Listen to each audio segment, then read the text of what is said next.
Avant de vous dire ce que j'ai à vous dire, je fais ce que j'ai à faire. Je distribue aux adolescents parce qu'on a un petit truc entre nous, mais il est temps qu'il vous soit révélé. Je distribue aux adolescents des papiers. Vous en aviez trouvé déjà? Vous en aviez? Voilà. Ah, mais vous êtes déjà en action, mais c'est impressionnant. Ils sont déjà en action. Ils ont déjà des papiers et ils ont pour charge d'écouter prophétiquement ce que le Seigneur leur dit pour vous. Et puis ce sont les paroles que je répercute un petit peu à la communion, après la communion, dans ce temps de méditation.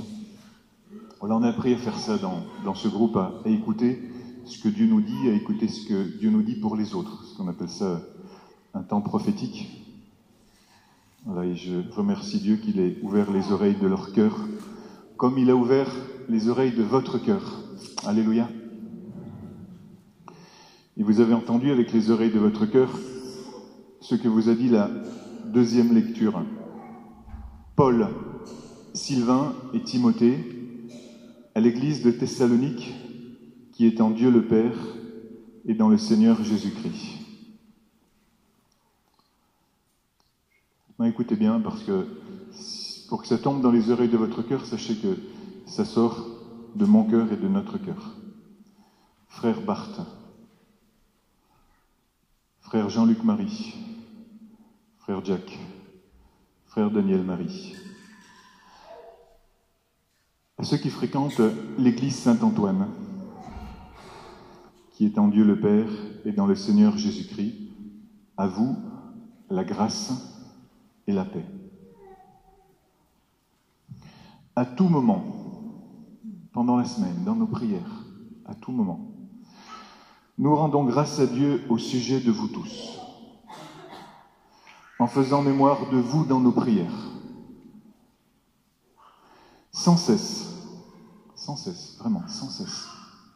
Lorsque nous sommes dans l'adoration, lorsque nous parlons de vous, lorsque nous disons le chapelet, lorsque nous offrons cette messe qui est pour vous, elle est offerte pour vous le dimanche, sans cesse, nous nous souvenons que votre foi est active,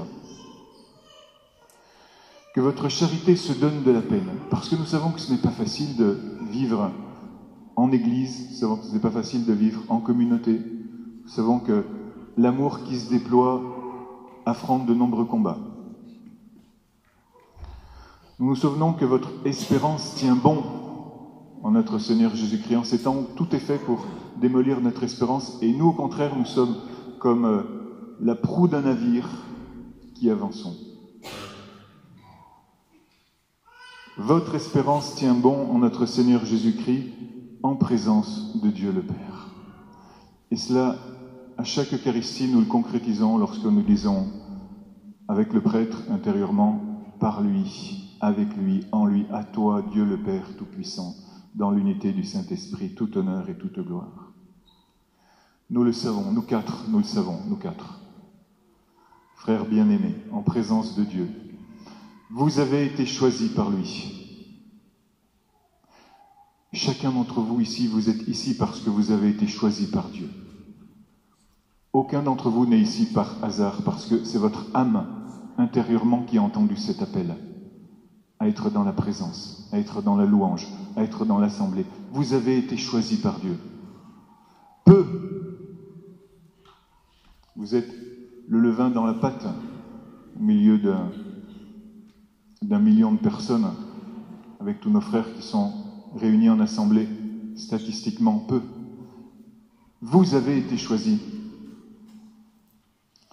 En effet, notre annonce de l'Évangile, à nous, frère Barthes, frère Jean-Luc Marie, frère Jack, et la mienne, notre annonce de l'Évangile n'a pas été chez vous simple parole, mais puissance, action de l'Esprit Saint, pleine certitude.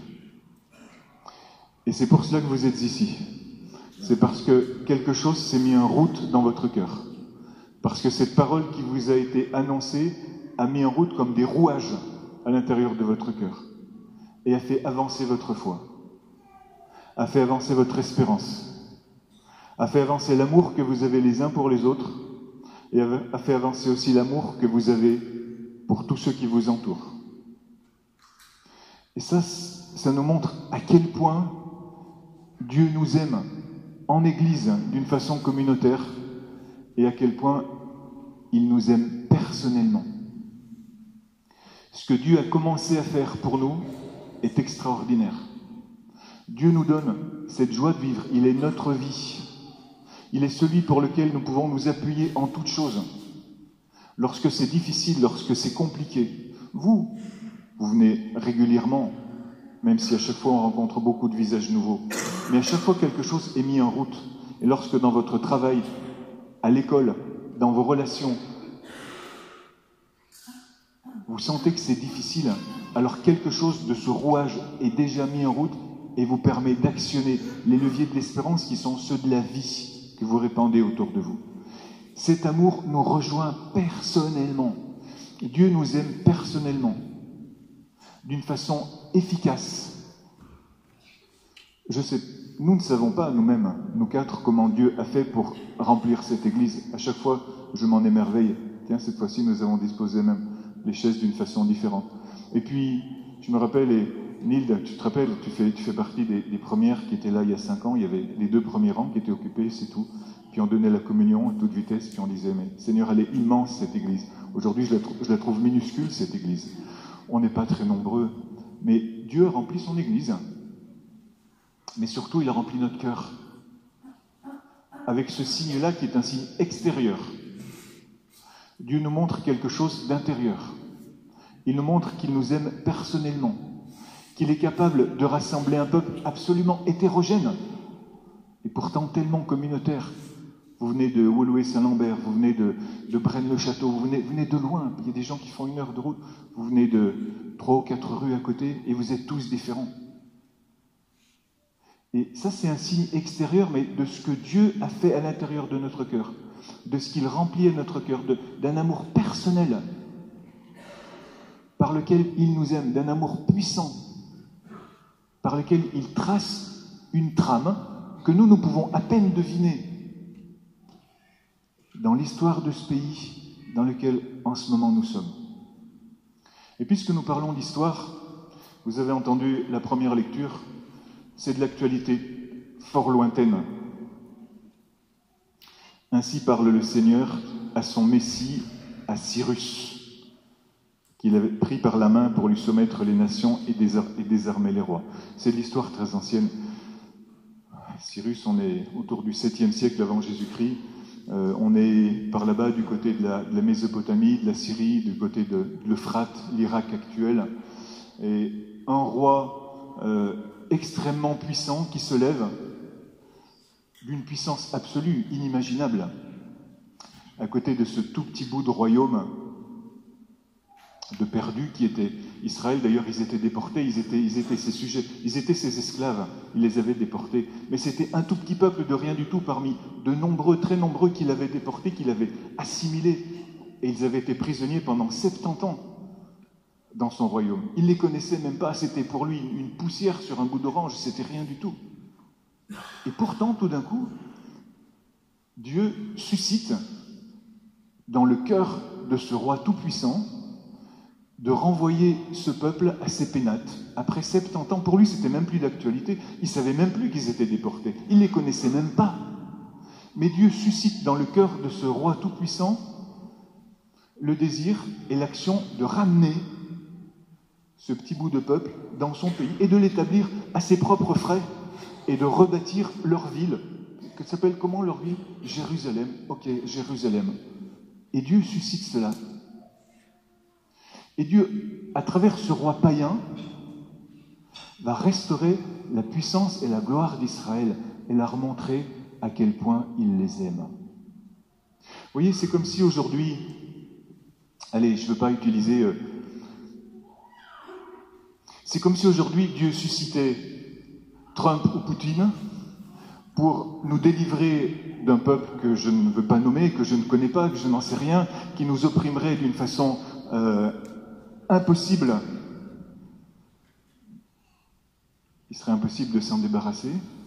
On va mieux le dire. Mais mettons un pays émergent, l'Inde, par exemple, va se lever un roi très très puissant, un président, aujourd'hui il n'y a plus de roi, très très puissant, et puis dans une période de crise intolérable où nous serions sous le joug d'une oppression, eh bien il dirait, tiens, je vais venir restaurer le christianisme.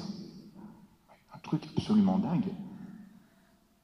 C'est ce que Dieu a fait dans l'histoire, et ça c'est un tout petit épisode dans l'histoire d'Israël.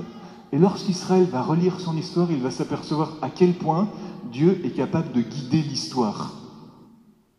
Moi, je voudrais vraiment avoir des yeux d'historien. Je voudrais être un étudiant ou un prof ou un spécialiste en géopolitique pour pouvoir relire à la lumière de notre foi chrétienne la façon dont Dieu a conduit l'histoire. Je voudrais que nous puissions voir la puissance de Dieu, la puissance de son amour. La puissance de son amour dans une dimension planétaire pour réveiller à l'intérieur de nous la conscience d'un amour personnel et tout-puissant. Dieu nous aime personnellement, y compris à travers les événements de l'histoire. Dieu guide l'histoire.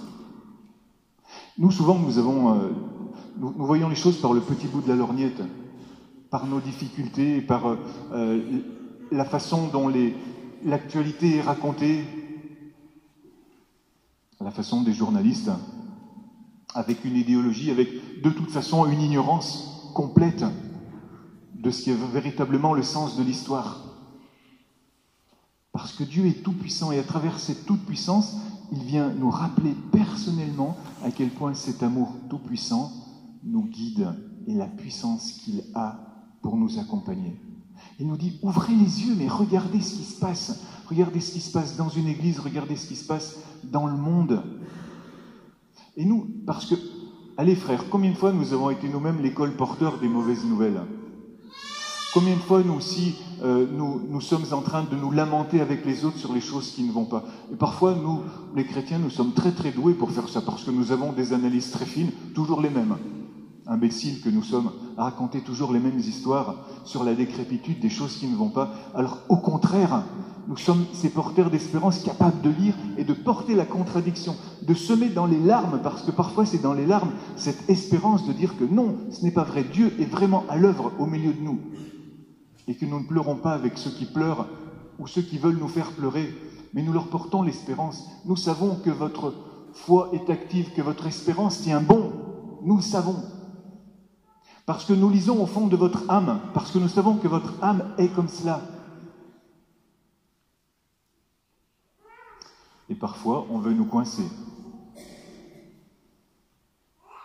Mais parce que notre espérance tient bon, parce que notre foi est active, parce que notre charité est à l'œuvre, alors on ne peut pas nous coincer. Alléluia. Regardez tous ces gens qui viennent pour coincer Jésus. Parce que vraiment, ils veulent lui faire la peau. À la fin, ils y arriveront, mais ce sera pour leur perte. Parce qu'alors Jésus sera établi roi des rois et seigneur des seigneurs. Mais en attendant que le plan de Dieu, le plan de Dieu total se dévoile à travers un échec. Et pour nous, chaque échec, s'il est vécu dans l'amour, est une victoire assurée par notre Dieu qui est amour. En attendant, Dieu nous donne à nous les moyens d'enfoncer le clou pour que nous puissions affirmer la force et l'autorité de Jésus au milieu de nous. Vous avez entendu cette façon magnifique dont Jésus répond, de qui est cette effigie ? Puis eux, ils répondent, bons élèves, elle est de César, donc rendez à César ce qui est à César, à Dieu ce qui est à Dieu. À ça, qu'est-ce qu'il y a à répondre ? Rien. On est dans l'émerveillement. C'est ce qu'on appelle un charisme de sagesse, c'est une parole de sagesse. Ça, c'est un don du Saint-Esprit. Dieu te comble des dons de son esprit lorsque tu te mets à son service. Lorsque tu laisses se développer en toi la foi, l'espérance et la charité dont vous êtes remplis et dont nous sommes fiers pour vous. Comment ça marche ? Ça marche si d'abord tu mets Dieu par-dessus tout, selon le premier commandement, tu aimeras le Seigneur ton Dieu de tout ton cœur, de toute ton âme et de tout ton esprit. Et Jésus, il a ça dans son cœur, il veut glorifier son Père. Ça marche parce que tu ne fais aucune concession au manque d'amour et au manque de vérité. Et donc tu peux mettre en pratique le deuxième commandement, tu aimeras ton prochain comme toi-même, même s'il te casse les pieds, même s'il veut te crucifier.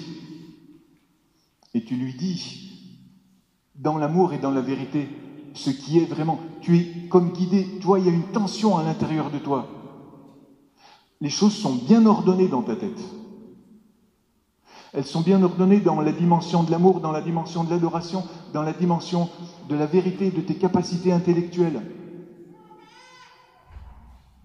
Et alors tu as le courage de parler, parce que ce courage, il est motion à l'intérieur de toi. C'est comme ça que sort la parole de sagesse. C'est un terme technique dans la Bible. La parole de sagesse, c'est quelque chose qui est tellement extraordinaire, il n'y a rien à répondre. Parce que c'est la sagesse même de Dieu. Et Dieu, mon frère, ma sœur, va te combler de ses charismes si toi tu as cette tête bien ordonnée. Et si tu es convaincu que Dieu t'aime personnellement et d'un amour puissant.